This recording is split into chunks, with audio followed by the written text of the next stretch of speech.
Hello and welcome to iCatholic. I'm Wendy Grace. Well, this next interview is a fascinating one because we're going to be reflecting on some of the incredible holy Irish men and women, some of which you might not have heard of, or many whom maybe we don't remember enough. And join us in studio to discuss the new book of which he was one of the editors. It's called The Rock from Which You Were Hewn. It's all about the lives and legacies of holy Irish men and women. I have Pat Kenny. Pat, thanks so much for being with us. Great to be with you, Wendy. One of the things that strikes me about this book, especially from an Irish perspective, is I know for a lot of people watching this, committed Catholics have just felt we have just been bashed over the last number of years and we're forgetting all the positives. And this book really does that in pulling together some of the legacies of these men and women. What did you feel when you were researching their stories? Well, I think both myself and Father John Hogan, the other editor, believe this is a good news story. It's a book full of good news because, as you say, so much time in the media is spent bashing the church and indeed looking at things that have to be looked at and have to be confronted. But we can't forget the other side of the page. And that page, the other side of that page is full of good news, positive work, charity, love, sacrifice of people's lives for the good of the church, for the good of people and for the good of Ireland. The book is mainly about people who have lived from the late 1800s up to the most recent dying being 2016. Fascinating men and women, priests, nuns, lay people and even a child. So we think it's a very positive book and we hope that people will take a lot of hope from it. One of my favourites in the book is Nan O'Nagle. In fact, in the book you look at the three founders of really the Irish hospital and schooling system. Again, this is a fact that's often forgotten. Tell us a little bit about her. Yes, we have those three foundresses there, Nan O'Nagle, Mary Aikenhead and Catherine Macaulay. Nan O'Nagle was a fascinating character. Many people will know about her. She was from Cork, lived a life of relative comfort even in the court in Paris. And one day when she was coming home from a ball, she saw some people lining up to go into Mass, and that had an impact upon her life and led to something of a conversion.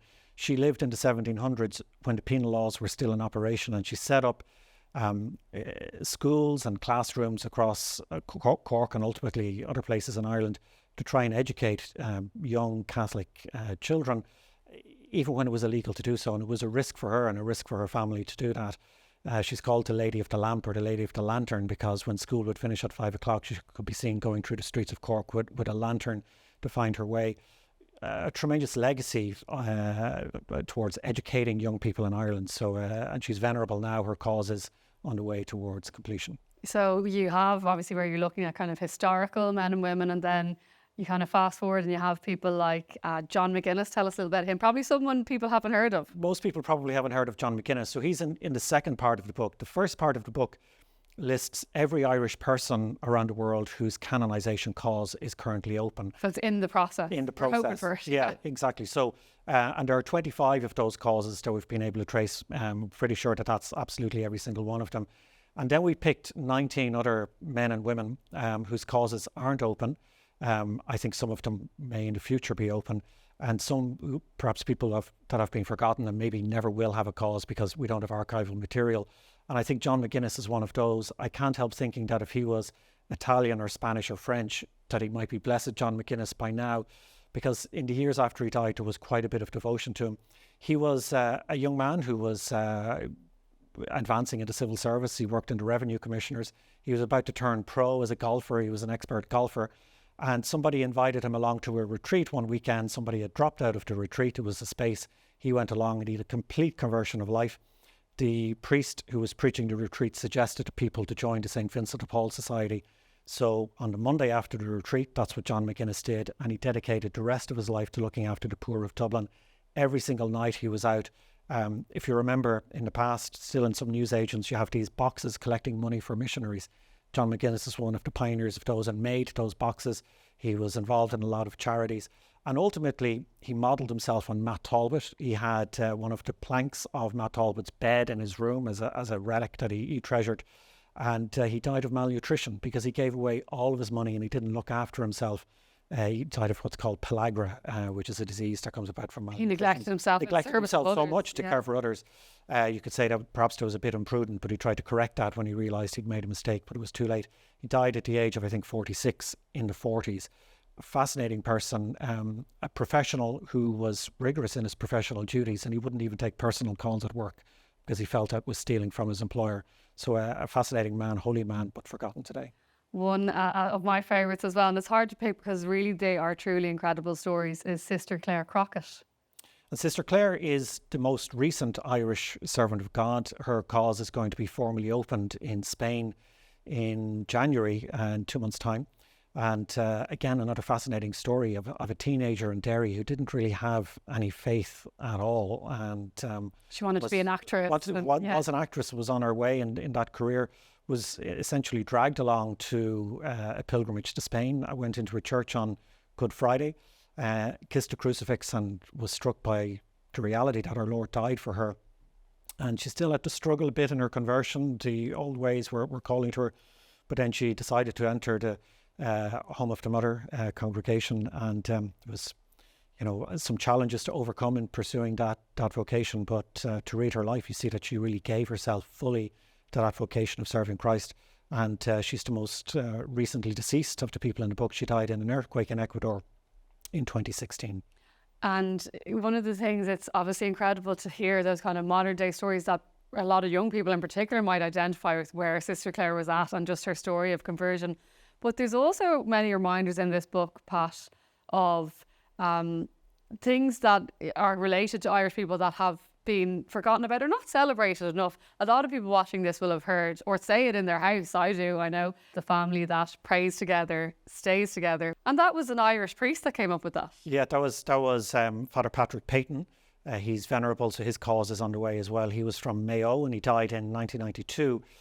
A fascinating story. He entered the Congregation of the Holy Cross, the order that runs Notre Dame University in America. And he wasn't expected to be ordained. He was actually dying. I think it was tuberculosis that he had, and his healing seems to have been miraculous. He put it in Mary's hands.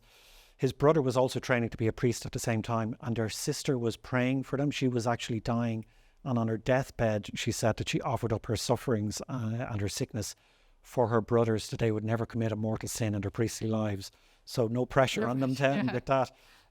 But he was fascinating because he led these huge rosary crusades across America with tens of thousands and even hundreds of thousands. He was on the telly. And on the telly, really Bing Crosby and Hollywood celebrities coming out of these rosary rallies that he was running.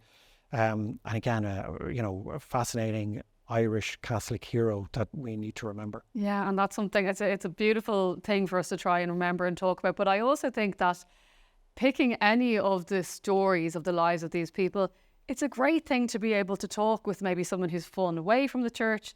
It's a great conversation starter. I think it's a great way to evangelize people. And it's probably one of those books that you could give to someone with that in mind, isn't it?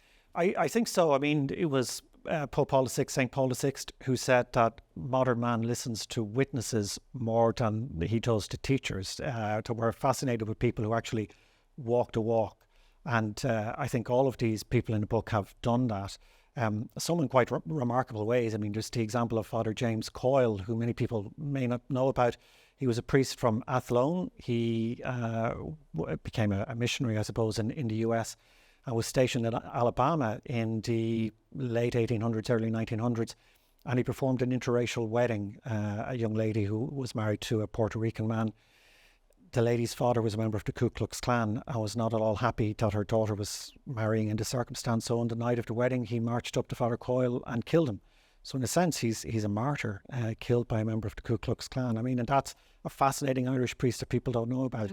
Or the one I particularly love, Father Willie Doyle, servant of God, whose cause was opened 2 years ago, who died saving wounded soldiers in World War I. And, there's no greater love that we can have than to lay down our lives for others. So he's someone who absolutely walked the walk and is a great witness that anyone, whether you've got faith or no faith, can look at and say, okay, that's maybe what the gospel calls us to do, to give and to love to the very end. Yeah, I feel like this book could help somebody on a journey, but also it's a real source of encouragement when you have that feeling of maybe feeling isolated or alone in your faith, that you read this and you go, wow, the people that have gone before me and their love of God is so evident.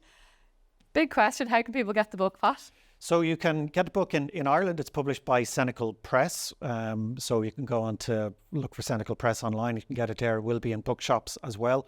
And anybody watching internationally, it's published internationally by Ignatius Press, so you can get it from the Ignatius Press website or from Amazon. As you say, I mean, it's a great gift that you can give to somebody even who doesn't necessarily have strong faith, but who can be encouraged by those remarkable stories. I feel like when I'm giving this to people at Christmas, I'll be saying, you know, the way you think I'm mad and you don't understand my Catholic faith, just read about a few of these people's lives. And as you say, that will probably do a lot more than me getting on the soapbox for hours. Well, it's been lovely to talk to you, Pat. I've been talking to one of the editors of From the Rock, which you're Hewn. It's all about the lives and legacies of holy Irish men and women. Pat Kenny has been with me in the studio. Thanks for being with us on iCatholic today. And also, there's going to be a launch of Pat's book on the 21st of November, and details are on the screen.